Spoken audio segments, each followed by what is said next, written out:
switch our attentions to Arsenal. Get the thoughts of Mikel Arteta with Naki. Mikel, 23 shots, 3 the XG for Arsenal. In the end, was it down to who was more clinical?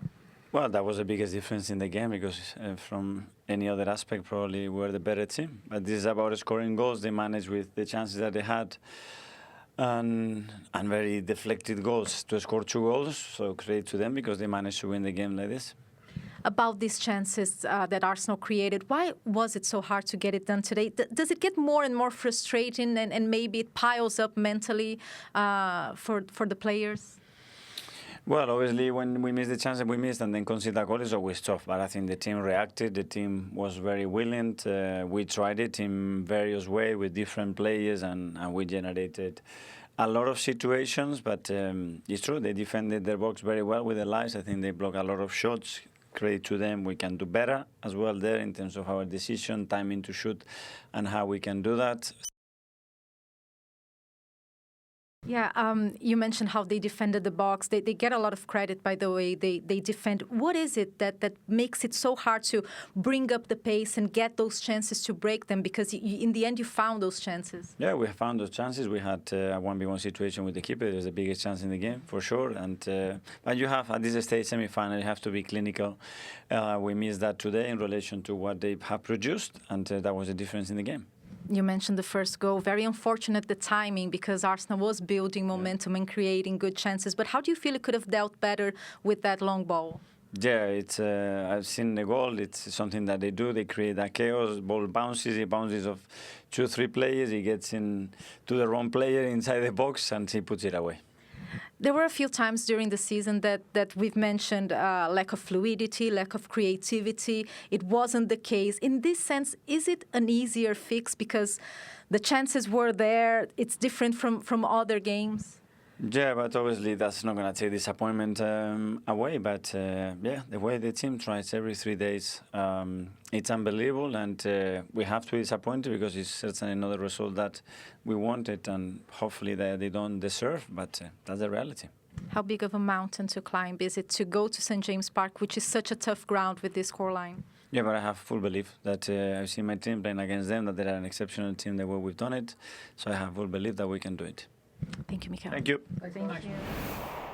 We've sort of touched on this already, but do you feel they ever really put Newcastle under the cosh tonight?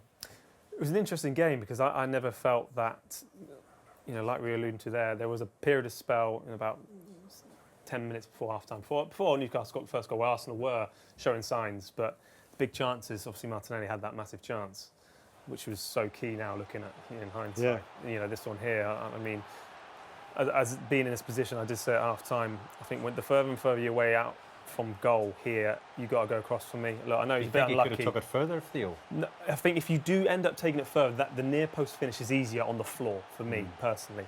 I just think when you're this far away, I think does everything brilliantly, and this is players that, to get in this position isn't easy. But at times, I just feel you need to put your lace for it and across the keeper when you're further away from goal, personally. That's how I would have finished. But he's a bit unlucky. But for me, that was a massive moment in the game, and it really, after that, that's where I felt Newcastle started to get in control, and they got that goal, which has been coming as well. And it's a difficult moment for Arsenal at this moment in time because they now have a period of time of having 7 games before they play Newcastle, and a lot can change in this time. I think if that's Isak or Gordon going through there, they score. I didn't feel for 1 second. I didn't give me formidable confidence that he's going to score in that moment. How proud are you of the way the team was very ambitious here tonight?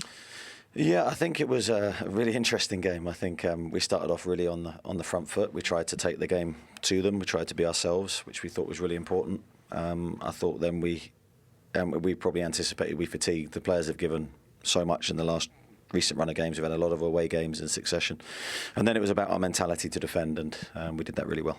Yeah. How do you reach those levels of mentality in defending, especially in the second half where Arsenal was they were trying everything, 23 shots they had this match?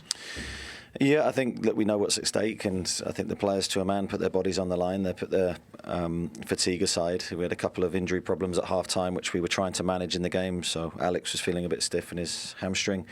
Joe Willock took a nasty knock. Sven was feeling his groin, so we were creaking a little bit in that second half, which is why I made the substitutions to try and stay strong in the game. Yeah, you mentioned Sven, even with those changes in the defensive line and in midfield as well, because Bruno's absence, of course, impacts the way you defend. You managed to maintain this organization, this structure. So I imagine you're proud of that as well. Yeah, I'm really pleased because this is a tough ground and we've suffered here previously. And today is another big step forward when you look at the recent run we've had away from home. We're playing with real confidence and belief, and I think that helps when you're defending in those dying moments where we knew the importance of trying to keep a clean sheet. But I think in terms of the tie, we know it's still very much alive. It's still very finely balanced. We've got a tough home leg to come. How key was it to get the first goal in that moment? Because Arsenal were building momentum in the first half, and then Alex Isak again just times it perfectly, the movement. Yeah, they were giving us problems, as we knew they would. They're a quality team. But I thought more than were in the first half, I thought we were really competitive. We had some good moments. We probably could have done better with some others. But Alex scored a great goal, and then Anthony scores a really important second goal for us. Unfortunately for them, we lost a bit of momentum and we ended up retreating and having to defend, but we did that well. Yeah, you mentioned that in the season that you got the spot to play Champions League, defensively, it was key for you guys to keep that level. When you see the progress of how the team defended back then and now, how do you evaluate this progress? Well, I think it's always in evolution. You're always changing and moulding and trying to get the best out of the group that you have. That team we had was very special. I think we have more capabilities with the ball with this current team. And I think we showed that at times tonight, but I still think there's so much more to come. As you say, we're missing key players today, and there was a lot of fatigue with the recent games that we've had, and I think you could see that in our second half performance. But it's a big scoreline here, 2-0 at the Emirates. Only twice ever in history of this competition, the team who won the first leg away from home didn't go to the final. So how big is it to leave the Emirates with this result?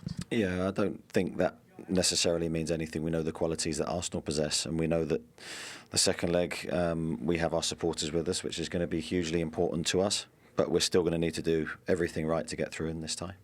Well done, Eddie. Thank you. Just that at the time, even then I said Eddie Howe, knows what he's doing, his staff knows what they're doing, and I think that obviously the results since that shows that. And I just look at the next fixtures, Bromley in the FA Cup, Wolves, Bournemouth, Southampton and Fulham. They're all fixtures you would fancy Newcastle won as well before they play the second leg against Arsenal. So they're in a really good moment at the minute. They're pushing hard for obviously Champions League and to get back in them positions.